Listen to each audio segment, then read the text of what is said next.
Assalamualaikum warahmatullahi wabarakatuh. Waalaikumsalam warahmatullahi Selamat datang wabarakatuh. di Bawaslu Kabupaten Pekalongan. Hari keberapa panjenengan datang?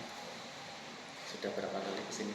Baru pertama kali. Baru ini? Iya. Ya. Selamat datang. Saya nama Muhammad Thohir, Ketua Bawaslu Kabupaten Pekalongan. Sebenarnya ini sudah saya dispo ke Koordinasi Hukum dan Penyelesaian Sengketa. Akan tetapi Mas Teguh itu ada kegiatan di luar kota, tetapi tidak apa-apa ya.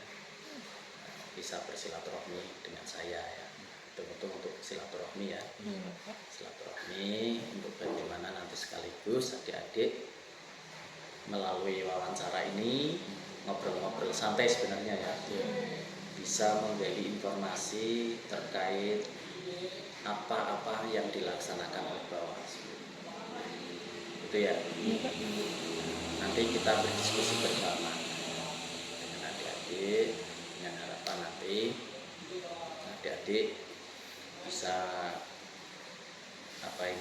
mendapatkan informasi yang pas terkait dengan tugas-tugas Bawaslu dan apa-apa yang ada di Bawaslu Kabupaten Pekalongan. Kami ucapkan terima kasih atas kerjasamanya, atas kesediaan adik-adik untuk menggali informasi di Bawaslu Kabupaten Pekalongan. Ini bagian dari bagian dari masyarakat juga ya, untuk menggali informasi di Bawaslu Kabupaten Pekalongan. Semoga nanti manfaatnya ke depan akan bagus untuk demokrasi, proses pelaksanaan demokrasi di Kabupaten Pekalongan. Dari informasi yang ada diolah oleh adik-adik. Dari keberapa panjenengan datang? Hari ini berapa kali ke sini? Baru pertama kali. Baru yang silakan adik-adik mau tanya apa? Saya Thohir, Ketua Bawaslu Kabupaten Pekalongan. Ini nantinya jadi sudah saya puas nanti ketemu dan penyelesaian divisinya ya, lain waktu. Iya Pak, mungkin Pak. Mas Teguh, silakan. Sebelumnya terima kasih Pak. Kenalkan dulu ya. ya. Sebelumnya perkenalkan, nama saya Latifah Nikmah. Dan rekan saya ada Muhammad Irfan Bahtiar dan Habibah Sofia. Ya, sebelah kanan saya ada Habibah Sofia Najwa. Sebelumnya terima kasih Bapak sudah menerima kami dari UIN Studio. Santai sebenarnya ya.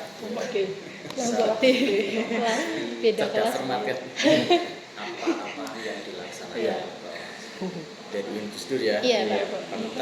Fakultas Syariah. Ya, silakan. Sebelumnya terima kasih Bapak sudah menerima kami, untuk sudah meluangkan waktunya, tenaga juga pikirannya. Langsung saja ya Bapak. Pertanyaan pertama itu sesuai dengan materi yang kami dapat, bagaimana Bawaslu melihat dampak perubahan sistem kepartaian menjadi sistem pemilu terhadap kualitas demokrasi di Indonesia?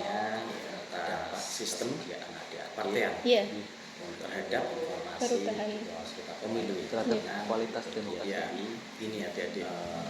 Jadi sistem kepartaian kita dan undang-undang menjadi informasi di kita menganut multi partai. Nampaknya ke depan kita kan banyak partai. Kalau dulu pada demokrasi hanya ada 3 proses pelaksanaan demokrasi di Kabupaten Pekalongan, dan kali ini informasi yang nanti akan diolah yang juga pernah melalui sekarang karya ini hanya lagi ke multi partai. Ya, silakan ada dampaknya apa untuk demokrasi? Dampaknya apa untuk demokrasi? Kalau untuk partai nanti saja ya, kalau kurang puas nanti ketemu dan divisinya ya, positifnya. Kalau saya melihat positif. Silakan. Itu sebelumnya terima kasih Pak. Kenalkan dulu ya. Sebelumnya perkenalkan, nama saya Latifah Nikmah dan rekan saya ada Muhammad Irfan Bahtiar dan Habibah Sofia. Ya, sebelah kanan saya ada Habibah Sofia Najwa. Sebelumnya terima kasih Bapak sudah menerima kami partai itu kan dari tempat Queen Gus Dur. kelompok A apa B apa C yang sesuai Kelompok D. dengan visi. Kelompok D, kelas beda kelas. Cerdas sekali memberikan kontrol, kemudian Iya. demokrasi bisa berjalan Gus Dur ya. Iya, Pak. Fakultas karena Fakultas menguasai Syariah. syariah. Iya. Ya, silakan. Nah, Jadi sebelumnya terima kasih Bapak sudah menerima kami Ya, masing-masing untuk sudah meluangkan waktunya, tenaga juga pikirannya. kontrol Langsung saja ya Bapak. pada Pertanyaan pertama itu sesuai dengan materi yang kami dapat. Bagaimana Bawaslu melihat dampak perubahan sistem kepartaian menjadi sistem pemilu terhadap kualitas demokrasi di Indonesia? tidak ada dampak sistem yang berkuasa Iya. secara signifikan terhadap Perubahan. karena pemilu Terhadap Ya, kualitas pasti demokrasi. ya mau ini ya adik untuk jadi sistem kepartaian kita dalam undang-undang sun pemerintah dan politik kita menganut multi partai ya. Nah, partai kita kan banyak partai. Kalau dulu pada Orde Baru hanya ada 3 partai. Ya nanti dia detail. Dan kalau kita menengok sejarah Pertanyaan kedua ini Pak, apa tantangan utama yang dihadapi Bawaslu dalam mengawasi pelaksanaan pemilu jika sistem kepaniteraan diubah? dampaknya apa untuk kepartaian juga Partai. Kepartaian itu. dampaknya apa untuk demokrasi kalau informasinya mau diubah kemana kan mau jadi apa dampak pertanyaan positifnya kalau saya melihat tantangan terbesar Bawaslu itu karena sistem kepartaian diubah Pelaksanaan pemilu. Pelaksanaan. masyarakatnya itu dari Sistem berbagai kepartaian latar diubah belakang, kayak tadi kan suku, mul- multipartai. ya multi partai yang Itu cocok sebelumnya sekali untuk multi tidak seperti itu ya Pak. partai. Nah, terus kalau diubah itu apakah Partai itu kan tempat mempunyai orang-orang tantangan-tantangan karena perubahan itu yang enggak Pak? dari 3 partai ke multi partai Iya, itu yang iya. bisa saling memberikan karena kemudian demokrasi Bawaslu berarti sesuai dengan tugas pokoknya ya penguasa pemilu itu kan gitu ya kalau multi ada 3 sebenarnya jadi masing-masing mengawasi juga ada masing-masing jadi ketika kontrol model pemilu dengan kelompok yang multi partai ini itu tentu yang fokus yang kita awasi itu tentu saja banyak partai banyak kelompok itu tantangan terbesarnya Bawaslu saya kira tidak ada partai yang berkuasa kan secara signifikan semua tahapan yang itu kemudian di dalam pemilu itu ada peserta pemilunya itu ya multi partai itu di samping ada calon perseorangan calon perseorangan siapa DPD calon DPD itu kan perseorangan juga banyak calonnya ya kemudian ada calon presiden ya nanti dia dipilih fokus pengawasannya menjadi Pertanyaan kedua ini Pak, untuk apa itu, tantangan utama yang dihadapi Bawaslu dalam mengawasi pelaksanaan pemilu jika sistem ekstra kepartaian mengerahkan diubah? segala sumber daya manusia yang ada kepartaian diubah itu yang ada di Kepartaian. Bawaslu SDM kita serap kita kerahkan informasinya mau diubah kemana ngawasi proses mau jadi apa pemilu tersebut pertanyaan sih mana itu dari Bawaslu tantangan terbesar Bawaslu jika sistem kepartaian diubah Pelaksanaan pemilu. Iya. pengawas desa Sistem kepartaian diubah kayak tadi kan multi partai ya multi partai yang sebelumnya itu kita juga tidak seperti itu ya Pak. Nah, terus kalau diubah itu apakah mempunyai tantangan-tantangan karena perubahan itu enggak Pak? dari 3 partai ke multi partai Iya, itu kok iya. pengawas ya jelas karena Bawaslu berarti sesuai dengan tugas pokoknya ya tugas pokoknya itu kan ada 3 sebenarnya Bawaslu mengawasi mencegah menindak gitu ya. Untuk yang ketiga Jadi ya Pak, ketika dari perubahan tersebut apakah mempengaruhi peran partai politik dalam proses model pemilu? pemilu dengan dari multi partai tersebut itu tentu yang fokus yang kita awasi itu tentu saja banyak partai banyak kelompok banyak kelompok ya itu tantangan terbesarnya Bawaslu saya kira karena hati rakyat itu yang diawasi oleh Bawaslu itu kan semua tahapan pemilu partai itu yang di dalam pemilu itu ada peserta pemilu dan peserta pemilunya itu ya ada multi partai itu bisa mapping dan Indonesia calon perseorangan.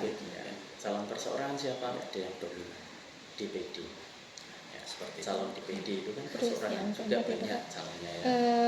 Bagaimana ada Bawaslu calon memastikan presiden, bahwa wakil perubahan sistem kepartaian tersebut fokus pengawasannya menjadi tetap menjamin keadilan dalam pemilu, Bapak?